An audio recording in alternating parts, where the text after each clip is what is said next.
A Good Girl's Guide to Murder Review. Emma Myers breathes life into Netflix's latest release. If you have been a fan of young adult mystery books, then chances are you have already read Holly Jackson's debut novel, A Good Girl's Guide to Murder, which was first published in 2019. And if you were a fan of Jackson's work, then Netflix has a treat for you, an entire series adapted from a literary source. Shocking? Not really. However, it's still a treat.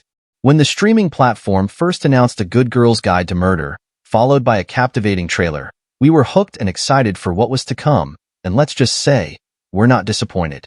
Albeit, we will explore more of that in this review. So if you're still wondering if this series belongs on your watch list, keep reading.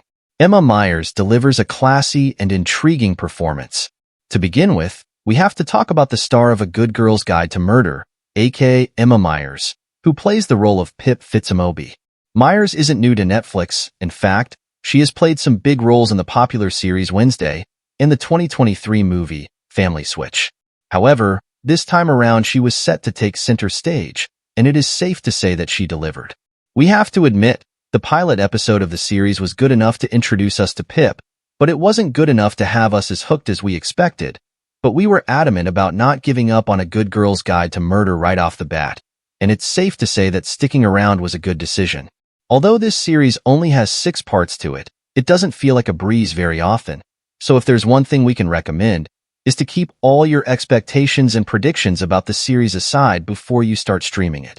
6 episodes of A Good Girl's Guide to Murder are best described as a slow burn, one that takes a little while to get engrossed into, but once you're there, you will want to stay. The premise of the series is strong, and if you have read the book, you kind of already know what to expect, but it essentially revolves around Pip solving a murder mystery. There's a catch though. Pip as a character is actually more interesting than the entire premise, and she carries the entire should on her little shoulders, which means the winner is Myers, which shouldn't come as a shock. Myers takes over the character in an effortless manner, and it often feels like they are the same person. She is the reason A Good Girl's Guide to Murder will receive the viewership that it does, and rightfully so. Of course, the set design, the colors, and the music also added to the quality of the series, but it's best to keep your expectations low.